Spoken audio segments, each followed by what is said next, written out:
Olá, queridos amigos da Novo Tempo, todos sois bem-vindos ao programa Bíblia Fácil. Como eu digo sempre, o seu programa semanal de estudo da Bíblia. A cada semana, um novo tópico a respeito do santuário. Esta é a série que nós estamos agora, Santuário, o Caminho de Deus. E para estudarmos o tema do santuário, a Novo Tempo tem aqui um santuário cenográfico. Mas vocês perceberam que eu estou sozinho aqui no cenário? Por quê? Porque os nossos convidados, os 10 convidados que a gente sempre traz, não vieram agora. Mas nós trouxemos aqui através do Zoom vários convidados de vários estados do Brasil para participar com a gente. E eu queria apresentá-los para vocês agora.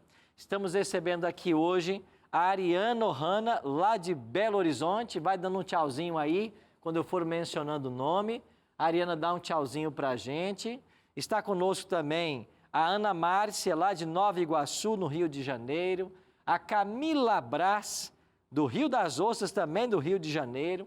A Denise Ferreira, de Guarujá, São Paulo. Estamos recebendo aqui também a Edneuza Bispo, de São Paulo também. A Edneide Soares, de João Pessoa, lá na Paraíba. Edvilson Fonseca, de Ananindeua, lá no Pará. Esther Bonfim, de Barbosa, São Paulo. Estamos recebendo Nelly Cristina, de Guarulhos, bem pertinho da gente aqui. A Kelly Cristina, né? Não Nelly, Kelly Cristina, bem pertinho da gente aqui. Também a Sônia, de Congonhas, Minas Gerais. Cadê Sônia? Está aí com a gente. Um abraço aqui também para quem está chegando agora, é o Maurício Benício, de São João de Meriti, lá no Rio de Janeiro. Sentido aí, né, Maurício? Temos aqui também a Renata Ferreira Reis, de Vila Velha, lá no Espírito Santo. Renata, seja bem-vinda. Temos a Stephanie Campos, de Ananindeua, lá no Pará. E temos aqui também a Ticiane dos Santos, lá de Belém do Pará. Me esqueci de alguém? Acho que eu mencionei todos, certo? Sejam todas bem-vindas aí para a nossa gravação, viu? E quem não pode faltar, claro, você, né, que é o nosso convidado especial todas as semanas para o programa Bíblia Fácil. Você está aprendendo aqui no Bíblia Fácil a respeito do santuário, mas a gente tem um presente para você. Deixa eu mostrar aqui, ó. Nós temos um DVD que nós gravamos lá em Jerusalém e outras regiões de Israel. Esse é um DVD, é um presente para você. Eu vou dar para você agora as formas de contato para você pedir esse material. Esse DVD pode ser pedido em horário comercial pelo telefone 0 operadora 12 21 27 31 21. Pegou aí? Vai ficar a legenda para você aqui. Se você quiser, você acessa a nossa página na internet agora, biblia.com.br. Nessa página, você faz o seu cadastro, pede o DVD e a gente manda pelo correio para a sua casa. Se você preferir, vai aparecer agora o número de WhatsApp para você. Você manda uma mensagem para esse WhatsApp. Quero o DVD Santuário. E a gente vai responder você, vai fazer um breve cadastro e a gente vai mandar esse DVD para a sua casa. Pastor, quanto que eu pago por esse DVD? Você não paga nada, sabe por quê? Porque os Anjos da Esperança é quem patrocina o envio desse material. E eu quero aproveitar e agradecer a você que é Anjo da Esperança, que apoia o nosso ministério. Muito obrigado, viu, pela sua ajuda. Nós vamos agora orar, pedindo a bênção de Deus para o estudo que agora teremos. Então, por gentileza, se você puder, feche os seus olhos e participe comigo desta oração. Pai de amor, muito obrigado por estarmos reunidos mais uma vez na Tua presença, para louvarmos e exaltarmos o Teu nome e estudarmos a Tua palavra. Que o Teu bom e Santo Espírito abra a nossa mente, o nosso coração, a compreensão e a aceitação da Tua vontade para a nossa vida. Oramos em nome de Jesus. Amém. Pegou já a sua Bíblia? Vamos então comigo aqui para o estudo de hoje? Verdades do santuário. O que nós queremos dizer com esse tema? Existem várias verdades da Bíblia que estão conectadas com o santuário. Na realidade, o santuário é como se formasse um grande elo de cadeias doutrinárias ao redor de si. Você vai perceber que existem várias doutrinas da Bíblia que estão conectadas direta ou indiretamente com o santuário. Hoje, por causa do tempo, nós vamos analisar, quem sabe, 5 dessas verdades que estão conectadas com o santuário. Vamos entender que as doutrinas da Bíblia conectadas com o santuário têm uma importância muito especial para os cristãos modernos. E a primeira verdade que eu queria conversar com vocês hoje é a questão da lei de Deus. Diretamente conectado com o santuário está a verdade da perpetuidade da lei de Deus. Agora, como nós podemos fazer essa conexão? É simples. Apocalipse 11, 19 diz assim: abriu-se então o santuário de Deus, que se acha no céu, e foi vista a arca da aliança no seu santuário. E sobrevieram relâmpagos, vozes, trovões, terremoto e grande saraivada. Você percebeu que João está falando do santuário celestial? E quando este se abre, foi vista a arca da aliança? É lógico supor isso, porque a gente já estudou aqui que o santuário terrestre que Moisés construiu, ele seguiu um modelo. E o modelo que ele seguiu foi o santuário celestial. Em Êxodo 25, 40, Deus disse assim para Moisés: Moisés, faça o tabernáculo, faça o santuário, segundo o modelo que te foi mostrado no monte. E o modelo que Deus havia mostrado a Moisés foi o próprio santuário celestial. É por isso que aqui na terra, no santuário, tinha uma arca e dentro da arca a lei de Deus. Porque no céu também há uma arca da aliança e dentro da arca a lei de Deus. Mas espera aí, pastor, a lei de Deus não foi dada nos dias de Moisés? Sim, ela foi dada, ela foi entregue, ela foi transcrita, mas ela não passou a existir aí, ela sempre existiu. E você quer uma prova bíblica de que os mandamentos já existiam antes de Moisés? Vá para o livro de Gênesis, capítulo 2, versos 1 a 3. Lá ensina que Deus criou o mundo em 6 dias e descansou no 7º. Aí está o 4º mandamento que diz: lembra-te do dia de sábado para o santificar. Você está lembrado que Deus criou Adão e Eva e disse que eles deveriam multiplicar-se, encher a terra, e que o homem deveria deixar pai e mãe e se unir à sua mulher e ambos seriam uma só carne? Que ele não poderia ter uma segunda mulher, nem a mulher um segundo homem? Aí está o mandamento: não adulterarás, ou seja, um homem com uma mulher. Quando Caim matou Abel, Deus aprovou essa atitude? Claro que não. Deus reprovou a atitude. Aí está o mandamento: não matarás. Você entendeu que os mandamentos sempre existiram? No Sinai, eles foram transcritos. Então, a lei de Deus, ela se relaciona com o santuário, porque no santuário do céu tem uma arca da aliança e dentro desta arca tem uma lei. Em Deuteronômio 10, 4 e 5, assim diz o texto: escreveu o Senhor nas tábuas, segundo a primeira escritura, os 10 mandamentos que ele vos falara no dia da congregação, no monte, no meio do fogo. E o Senhor mas deu a mim.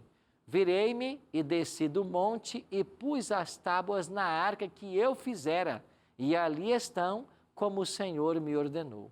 O que é que Moisés está explicando aqui? Que as segundas tábuas da lei, primeiro ele recebeu umas tábuas que foram quebradas lá junto ao bezerro de ouro, né? Que Arão, seu irmão, havia feito. Deus mandou que ele subisse ao monte e lavrasse outras tábuas. Moisés lavrou outras tábuas de pedra, subiu ao monte e mais uma vez então foram escritas ali os 10 mandamentos.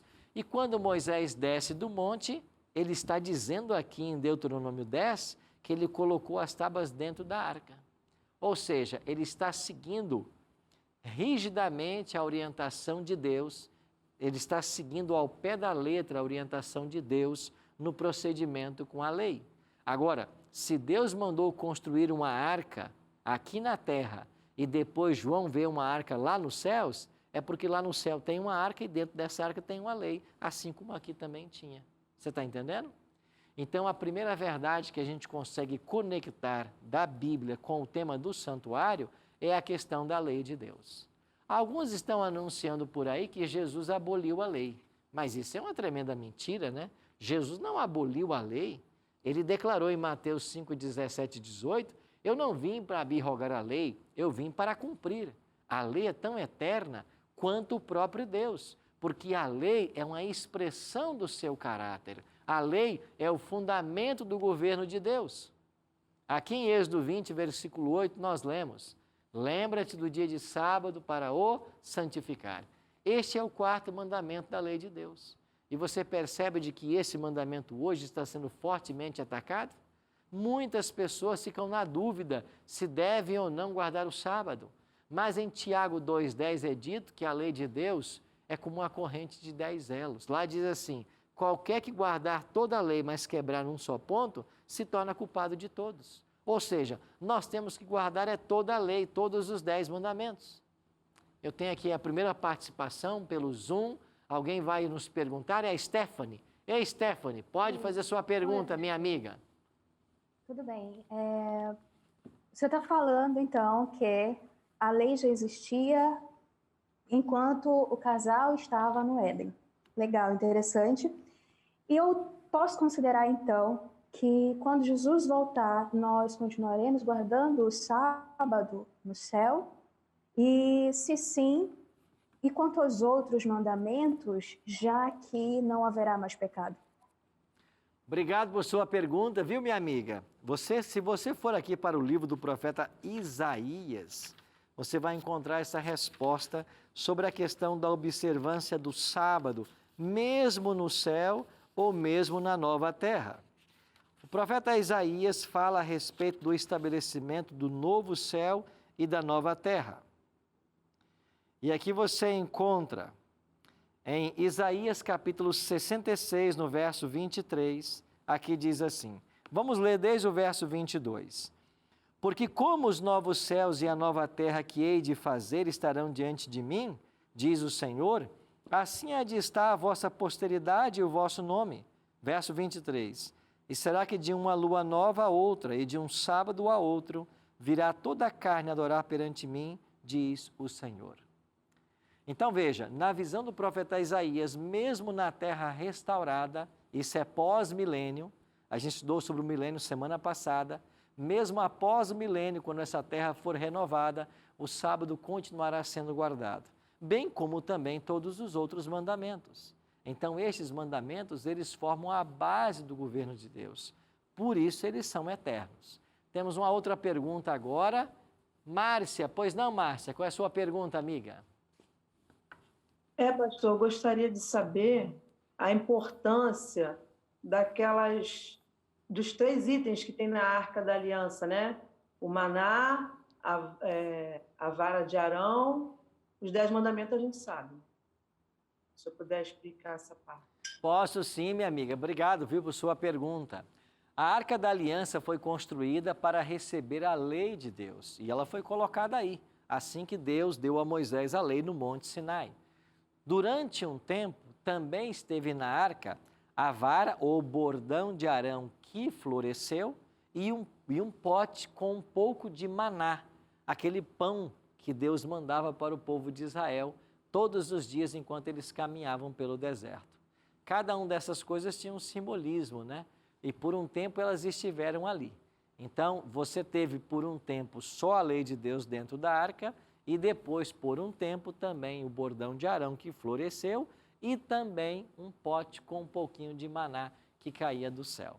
Isso é verdade, isso aí está relatado para nós na Bíblia Sagrada. Temos mais alguém perguntando aqui? Maurício, pois não, Maurício? Pastor, uma pergunta pertinente. Por que as outras denominações, elas relutam em não guardar o sábado, já que está na Bíblia esse mandamento? Boa sua pergunta, viu, Maurício? Primeiro, quem é essa gatinha atrás de você aí, hein, rapaz? Quem é essa moça linda aí? Foi a minha filha que passou. Minha filhota. Tá certo, tá certo. Obrigado, Maurício. Obrigado por sua pergunta, viu? Amigo, por que outras igrejas não guardam o sábado? Eu acredito que existem 2 motivos. Primeiro, muita gente sincera que serve a Deus em qualquer igreja, porque qualquer igreja está cheia de filhos e filhas de Deus, gente sincera que quer o céu, mas essas pessoas não conheceram ainda a verdade do sábado, esse mandamento esquecido, né? E por não conhecerem, elas não obedecem. elas acabam acreditando na palavra do padre, na palavra do pastor, na palavra do sacerdote, do bispo, do missionário, que acaba não ensinando o sábado. Então, por esta fidelidade ao líder religioso, muitas não se interessam em aprofundar no assunto. Mas eu aconselho você que está me ouvindo a se aprofundar. Sabe por quê? Porque Jesus falou assim lá em Mateus 15, 14. Se um cego guiar outro cego, ambos cairão no barranco. Meu irmão, minha irmã, você não pode cair no barranco.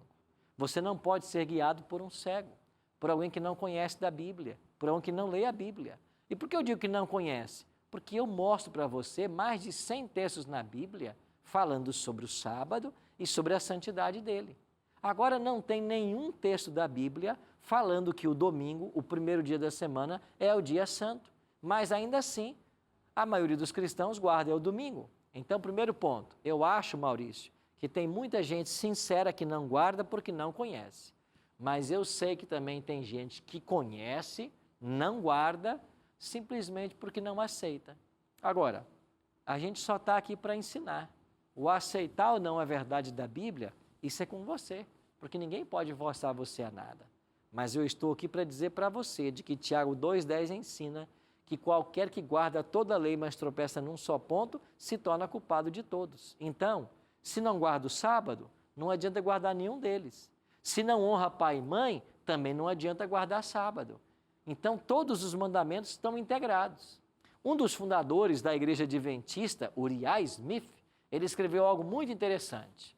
Para mudar a lei de Deus, o homem deveria ascender ao céu, destronar Jeová, passar pela guarda dos anjos em direção ao templo sagrado, arrancar o propiciatório da arca e, com seu pretenso dedo onipotente, mudar a escrita das tábuas indestrutíveis. É possível você invadir o santuário celestial, passar pela guarda dos anjos, arrancar o propiciatório, com seu dedinho mudar o mandamento? É possível? Não. Então você não pode mudar o sábado, entendeu? Agora, se você é sincero, ore a Deus, vá para a palavra, busca na palavra. Eu vou fazer uma advertência para você que está me assistindo agora. Tem muita gente por aí, muitos cristãos, ou mesmo não cristãos, que acreditam cegamente naquilo que alguém ensinou. Um líder religioso, um membro da família, um pai, uma mãe. Eu não posso crer cegamente no que as pessoas dizem. Eu tenho que conferir com a palavra de Deus. E se não está na palavra de Deus, meu irmão, sai fora. Não acredita, não. Tem muita gente acreditando no que não é verdade, achando que é verdade, porque não confere na Bíblia. E é por isso que a gente está aqui, para abrir a Bíblia, aprender e tomar uma posição em relação a ela. Mais uma pergunta aqui, quem é agora? Ei, Edneuza, tudo bem, querida? Sua pergunta agora, por favor. Oi, pastor, muito prazer de estar participando, viu? Prazer de falar contigo. A minha pergunta é a seguinte, pastor, referente ao sábado também. Se uma pessoa viveu a vida toda numa igreja evangélica, desde criança e tudo, e ela nunca aprendeu que tivesse que guardar o sábado, essa pessoa, ela tem salvação ou você acha que pode comprometer por ela não ter guardado o sábado? As duas coisas, Edneuza, pode comprometer e não pode. Eu vou te explicar com o texto da Bíblia aqui, ó. Eu estou aqui folheando a minha Bíblia até o livro de Atos. E aqui em Atos, no capítulo 17, no verso 30, a Bíblia diz assim, Atos 17, verso 30. Você em casa pode nos acompanhar também, ó. Atos 17, 30 diz assim, ora, não levou Deus em conta os tempos da ignorância. Amiga, Deus não leva em conta o tempo da ignorância. Então, se eu não sei que o sábado é sagrado, eu não serei cobrado por ele. E pode ser que tenha pessoas que sejam salvas, isso vai acontecer, que nunca guardaram sábado, mas porque serão salvas sem nunca ter obedecido? Porque elas não conheciam. Porque à luz de Atos 17:30, eu serei julgado pelo conhecimento que eu tenho. Mas o texto continua. Não levou Deus em conta os tempos da ignorância, agora, porém, notifica aos homens que todos, em toda parte, se arrependam. O que quer dizer esse agora, porém? Uma vez que o conhecimento chegou, eu sou responsável por esse conhecimento. E agora a minha vida tem que ser pautada por ele. É por isso que eu disse para você inicialmente, pode ou não. Se a pessoa não conhecia e foi sincera no que conheceu, ela pode ser salva sem ter guardado. Agora, se ela conhece e não guarda, aí para essa pessoa não há salvação. Sabe por quê? Porque Deus salva do pecado, mas Ele não salva no pecado. Ele tem que tirar a pessoa do pecado. Se eu disser para você que alguém pode ir para o céu sem guardar o sábado, é o mesmo que afirmar, Edileuza, que alguém pode ir para o céu adulterando, matando, roubando, batendo no pai e na mãe, porque são mandamentos. Todos eles são iguais. Então, eu não posso tirar um do decálogo. Eu tenho que ser leal a todos eles, tá bem? Próxima pergunta. Quem é que vem agora? Ariana. Pois não, Ariana, sua pergunta. Um prazer, pastor, estar aqui participando com vocês. Eu queria saber do senhor que quando a gente começa a fazer estudo com as pessoas e elas não aceitam que a gente fala dia do sábado, o que a gente pode fazer por essa pessoa? A gente para com o estudo ou a gente continua? Nós temos que procurar, minha amiga, ensinar todas as pessoas a palavra de Deus. Agora, como que a gente ensina? A gente ensina com muito amor e com muito carinho. Nós não podemos obrigar ninguém a aceitar nada. Se você não crê que Deus existe, a gente não pode obrigar você a acreditar. Se você não acredita que esse livro é a verdade, a palavra de Deus, a gente também não pode obrigar você a acreditar. A nossa missão é pregar e testemunhar. E sempre orar para que o Espírito Santo faça a obra no coração das pessoas, tá bem? Próxima pergunta, Sônia. Ei, Sônia, pois não, amiga? Qual é a sua pergunta, Sônia? Boa tarde, pastor. Eu queria saber o que uma pessoa, sabendo da guarda do sábado, o que ela não deve fazer nesta guarda do sábado, o que ela não pode fazer nesse dia. O que é que nós não podemos fazer no sábado? O mandamento é claro, lá em Êxodo 20, versos 8 a 11. 6 dias trabalharás e farás toda a tua obra, mas no 7º dia é o sábado do Senhor teu Deus, nele não farás nenhum trabalho. Então veja, eu trabalho, vamos supor, numa fábrica a semana inteira. No sábado eu não vou trabalhar.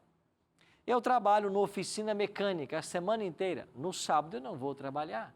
Então eu não trabalho no sábado. No sábado eu não compro, eu não vendo.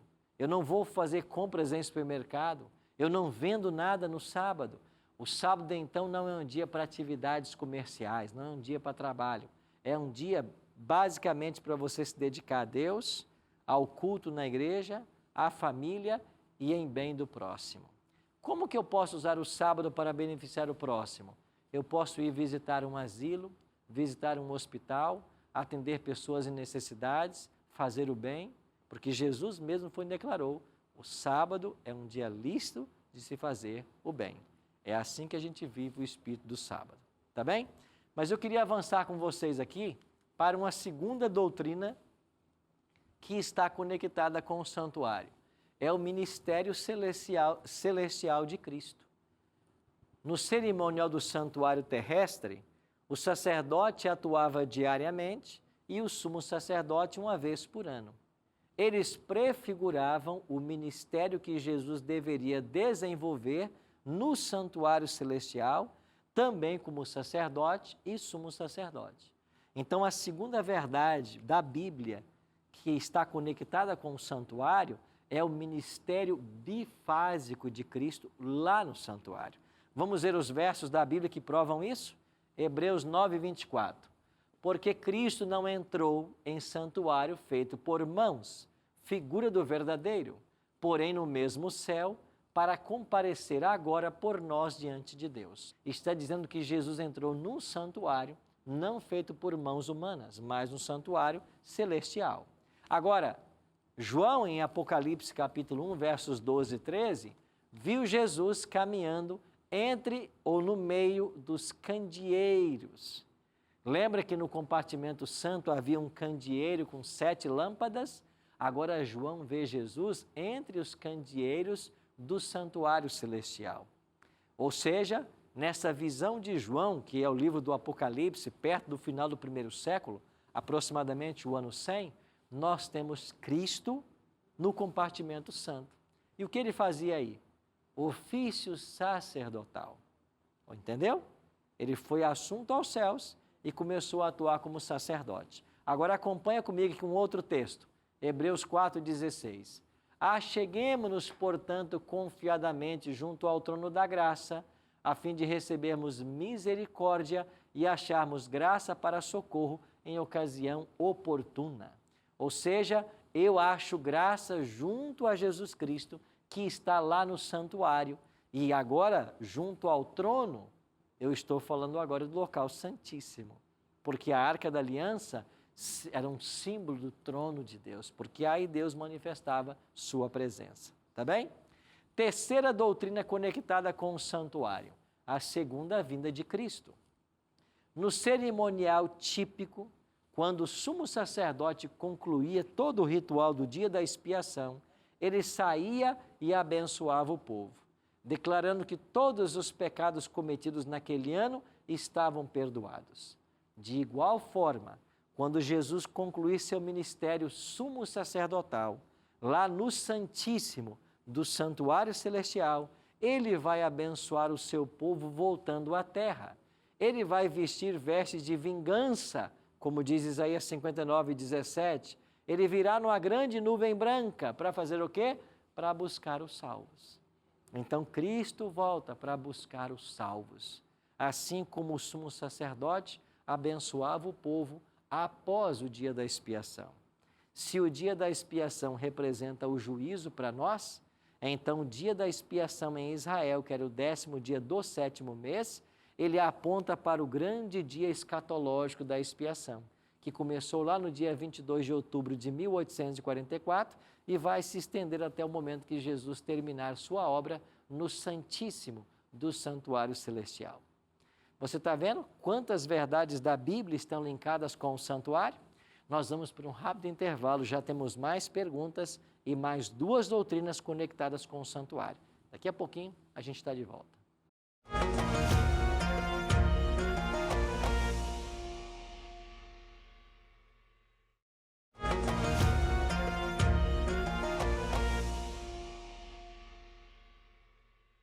De volta com o programa Bíblia Fácil, quero aproveitar para oferecer para você o presente do programa Santuário, o Caminho de Deus. Esse DVD tem todos os 13 temas que estamos estudando aqui ao longo destas semanas no programa. Você pode pedir, a gente manda pelos correios para a sua casa, você não paga nada por isso, é um presente da Novo Tempo, viu? Eu quero motivar você a assistir. Eu já assisti todo o material, é muito bom. A gente gastou bastante para produzir esse material, mas é um presente que a Novo Tempo preparou para você. E você vai ter muitas verdades e lindas imagens nesse material, tá bem? Vai aparecer aí na tela o telefone, o site, o WhatsApp, vai ficar aparecendo para você mandar a sua mensagem para cá e solicitar esse DVD, tá bem? Deixa eu aproveitar e pedir você para curtir a nossa página no Facebook e no YouTube, facebook.com/bibliafácil.nt e no YouTube é youtube.com/bibliafácil. Curte lá o nosso canal, se inscreve, nós temos materiais excelentes para você lá, tá bem? Quando terminamos o primeiro bloco, tínhamos mais perguntas aqui. Agora é o Edvilson. Edvilson, tudo bem? Qual é a sua pergunta, meu amigo? É mais um esclarecimento sobre a abolição da lei, que é sempre falado. Ouvi dizer que quando Cristo foi crucificado, foi abolida a lei. E por que é tão veemente falado isso? Porque só um esclarecimento sobre. Eu vou te explicar por que acontece isso.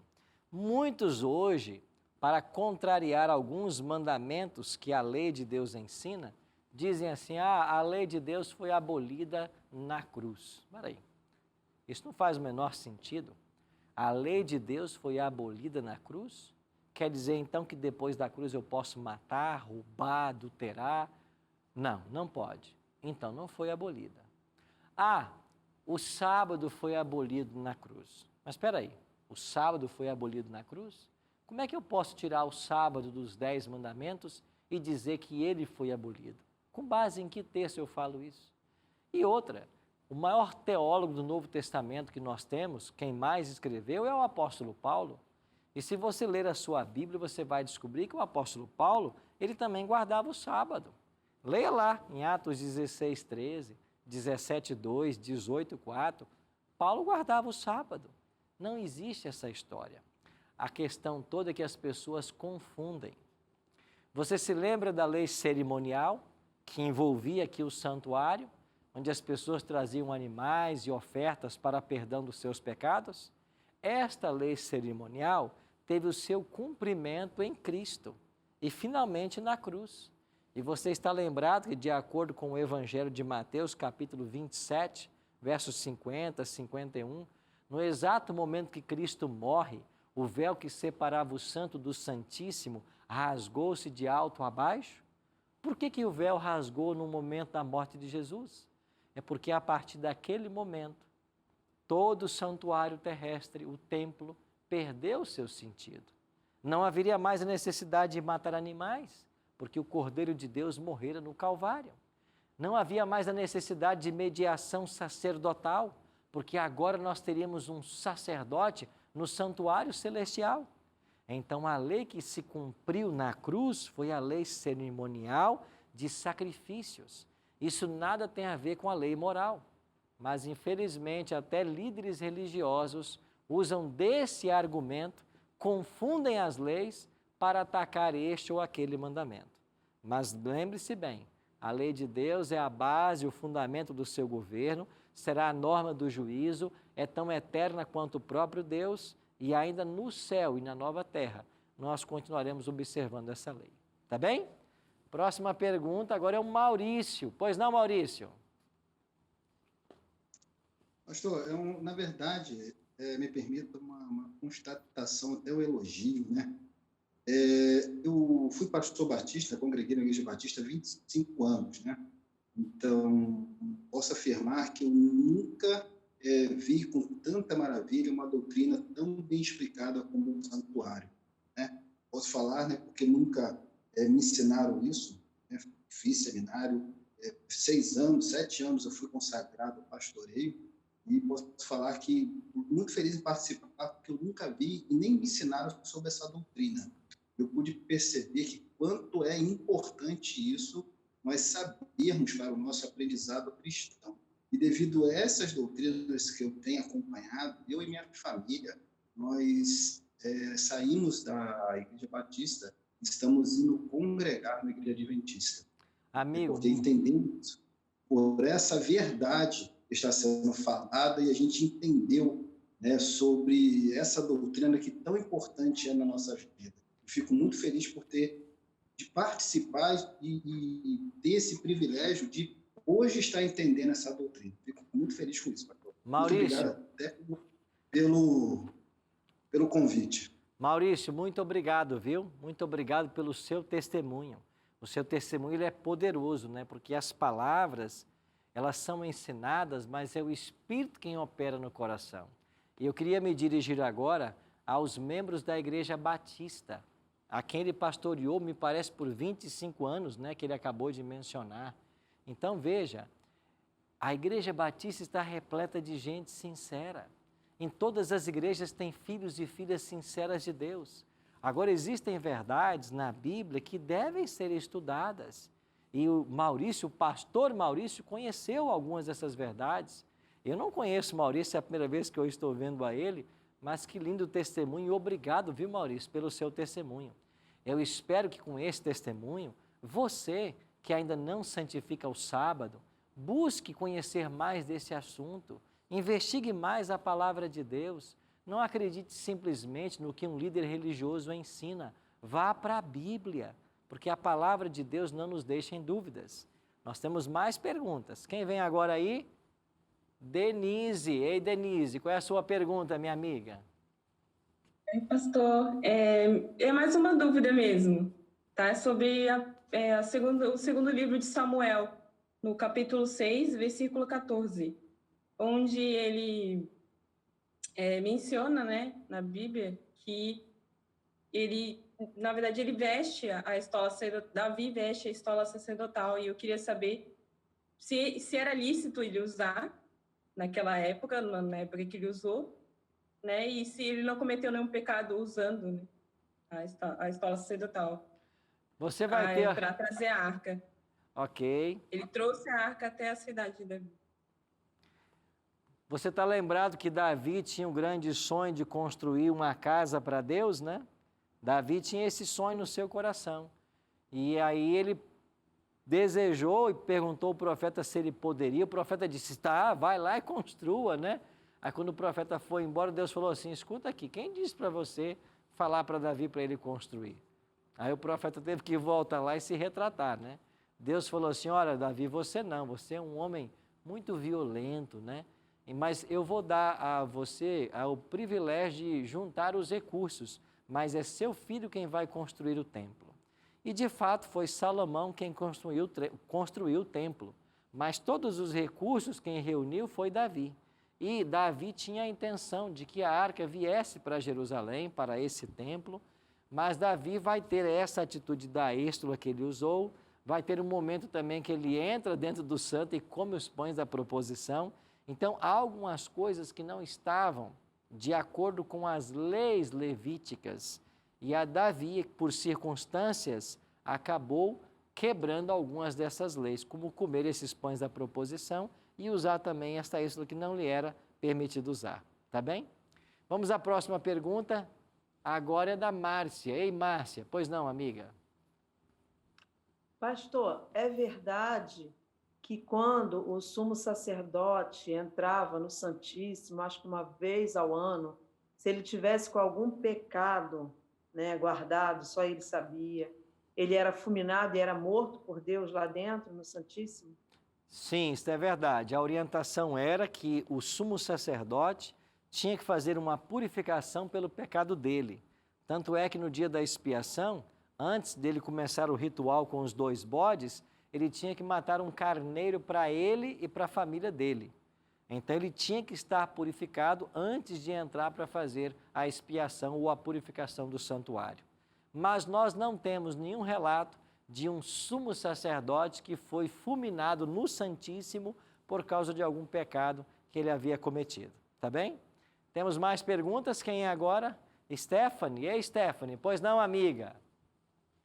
Eu estou aqui refletindo enquanto você está falando, pastor, e me veio esse pensamento, já que as tábuas estavam dentro da arca e a gente sabe que lá ficava a Shekinah, e a gente sabe que hoje Jesus atua como nosso sumo sacerdote, e também sabemos que nós não somos salvos pela lei nem pelas obras, mas pela graça de Cristo, ainda assim essas leis estão lá. Significa então dizer que, de alguma maneira, essa lei vai ter um peso diante do nosso julgamento, não é isso?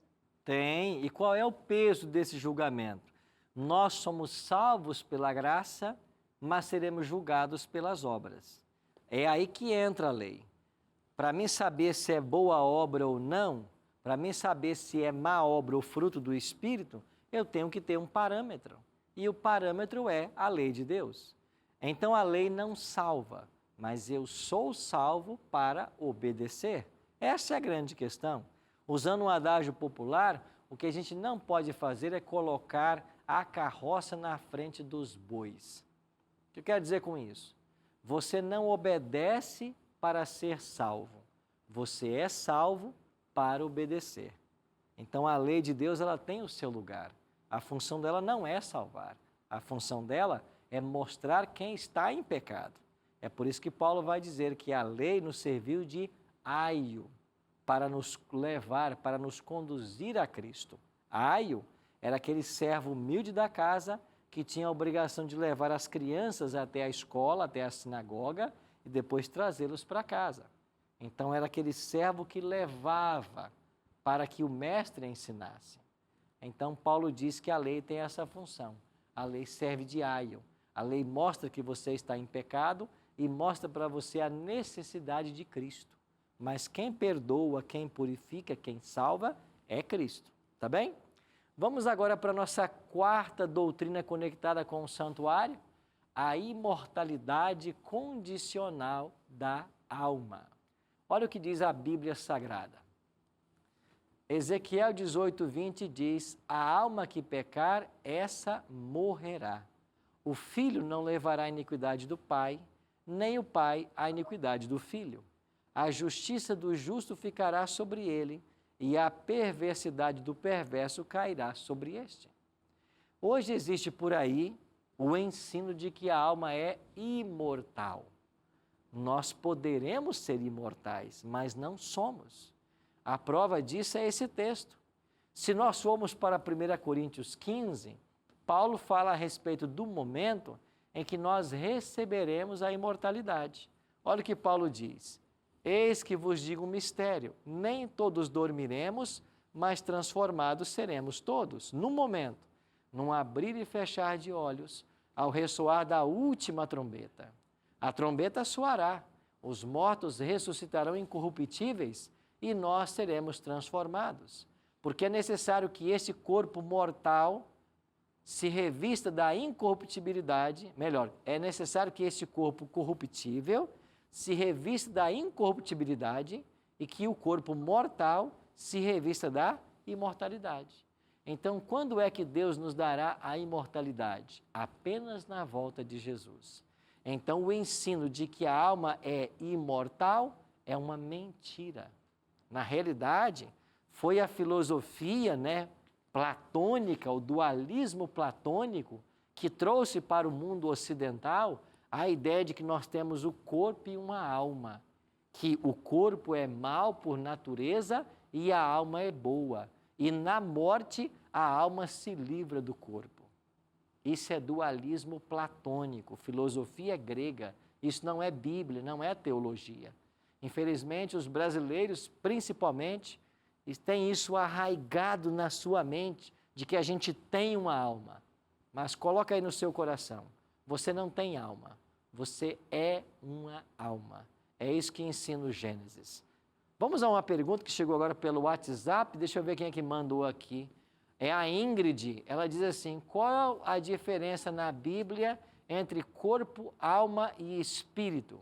Boa pergunta. Eu vou explicar, Paulo é quem mais usa essa expressão, que nós devemos consagrar a Deus, nosso corpo, nossa mente, nosso espírito. A ideia é o seguinte: quando Paulo fala dessa tricotomia, ele está querendo se referir a diferentes aspectos da vida humana. O ser humano é um ser tridimensional, porque nós temos um corpo físico, nós temos uma mente que raciocina e nós temos uma vida espiritual que se relaciona com o ser criador. Esse é o aspecto que a Bíblia quer. Próxima pergunta.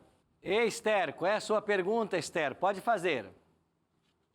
Pastor, interessante esse tema que o senhor está apresentando como um todo, claro, mas a imoralidade da alma, a questão do sábado, como adventistas, nós entendemos que tem tudo a ver com os últimos dias.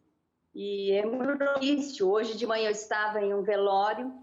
Muito triste você ver pecado assim, dominando a pessoa que não tem base aprofundada.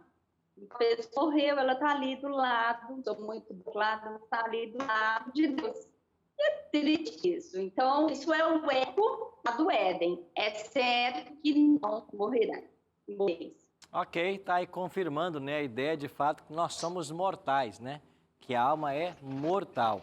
Ela esteve hoje num velório e está dando aí o seu testemunho. Vamos agora para a próxima doutrina, que está relacionada com o santuário. Esta é a quinta e última, é o ministério profético de Ellen G. White. Você já ouviu falar a respeito de Ellen G. White? Os adventistas do sétimo dia, nós acreditamos nessa mulher como uma profetisa moderna. E indiretamente está ligado o dom profético com o santuário. Como isso acontece? A glorificação de Cristo no santuário celestial, ela aconteceu no dia de Pentecostes, de acordo com Atos capítulo 2. Está lembrado? Quando o Espírito Santo foi dado aos discípulos. Em Efésios 4:8, Paulo ensina que quando ele, Jesus, subiu às alturas, levou o cativo o cativeiro e concedeu dons aos homens. Inclusive, um dom que ficou evidente no Pentecostes foi o dom de falar em novas línguas. E os discípulos falaram e pregaram o evangelho, e 3.000 naquele único dia se converteram. Quando vamos para Apocalipse 12:17, lá diz que irou-se o dragão, que é Satanás, contra a mulher, que é a igreja, e foi pelejar com os restantes da sua descendência, ou seja, o remanescente do fim. Quem são eles? Os que guardam os mandamentos de Deus e têm o testemunho de Jesus. Então, Apocalipse 12:17 me dá duas características do povo de Deus do tempo do fim. Primeiro, guarda os mandamentos de Deus. Isso está claro para todos nós agora. Segundo, tem o testemunho de Jesus. E em Apocalipse 19:10, João diz no finalzinho do verso, pois o testemunho de Jesus é o espírito da profecia. Ou seja, o dom profético estaria com a igreja remanescente no tempo do fim. Dons espirituais foram dados no Pentecostes e dons espirituais acompanhariam a igreja remanescente do tempo do fim. E entre esses dons, o dom profético. A igreja adventista acredita que esse dom foi manifestado na vida dessa mulher, Ellen G. White. Essa mulher nasceu no ano 1827, lá em Gorham. Ela era filha de um chapeleiro. Ela tinha uma irmã gêmea e outros irmãos e irmãs. Ela era cristã da igreja metodista e ainda na sua adolescência ouviu o grande pregador Guilherme Miller. E ela também abraçou a ideia de que Jesus voltaria no dia 22 de outubro de 1844 e por crer nisso, ela e a família foram então excluídos da igreja metodista. Ela passou pelo grande desapontamento do dia 22 de outubro, porque de fato Jesus não veio.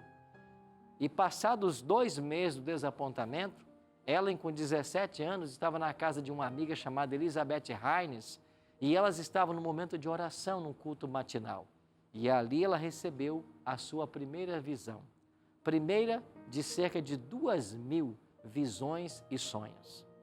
Ao longo de uma vida de 70 anos, de um consagrado ministério a Deus, Deus usou essa mulher de forma extraordinária, não só para abençoar, para pregar nos seus dias, mas como para deixar para nós um legado, 100.000 páginas manuscritas.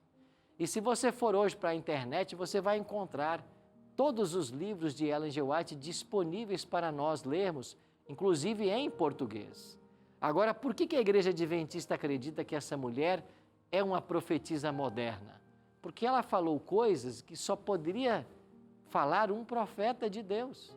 Eu vou dar só um exemplo por questão de tempo.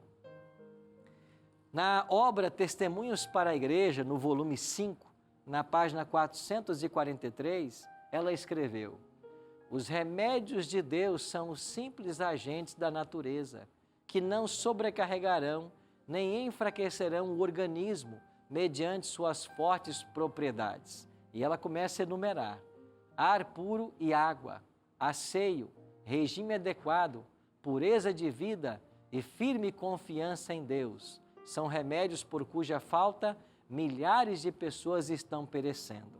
Todavia, esses remédios estão caindo em desuso, porque seu hábil emprego requer trabalho que o povo não aprecia.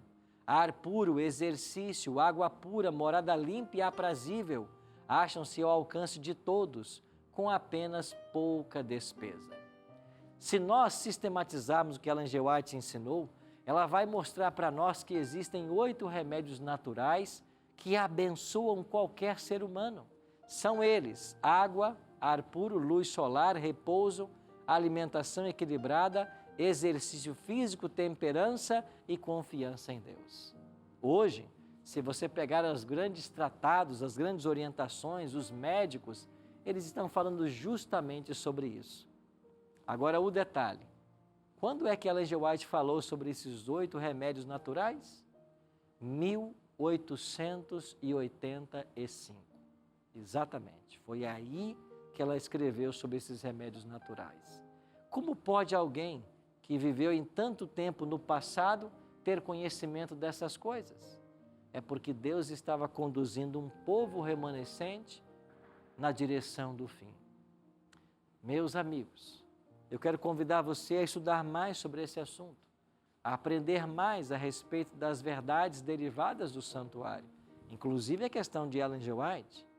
Eu não vou poder abordar tudo aqui nesse programa, mas eu convido você a acessar os sites que nós temos na internet, os sites do Centro de Pesquisa Ellen G. White, centrowhite.org é um deles. E lá você vai ter um rico material sobre isso. Terminando o programa de hoje, eu queria fazer um apelo para você.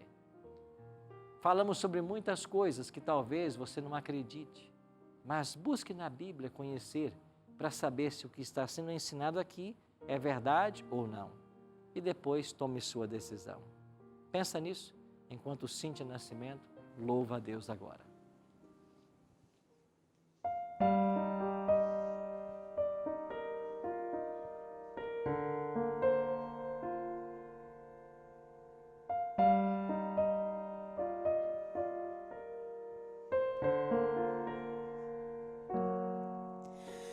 A noite lhe parece longa, a cama tão estreita, silêncio no seu quarto, você só consegue ouvir pensamentos,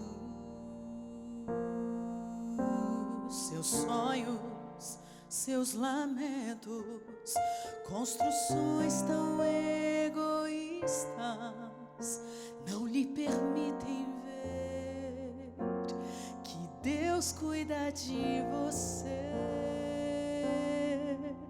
Só precisa descansar na certeza que Ele vai cuidar de você. Onde os pés forem pisar, onde as mãos forem tocar, não se esqueçam.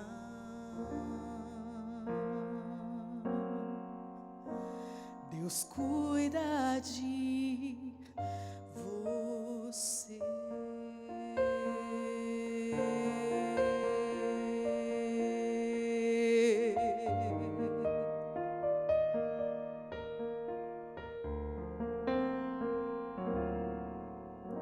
Se o sol parece bem mais frio do que costuma ser, e as lágrimas tão incessantes distorcem a visão de promessas que poderiam ser um tiro de largada para um novo campeão do fogo nascer. Deus cuida de você, só precisa descansar na certeza que Ele vai cuidar de você. Onde os pés forem pisar, onde as mãos forem tocar, não se esqueçam.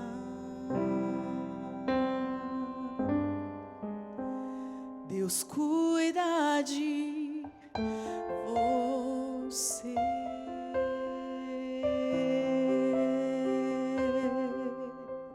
Deus cuida de você.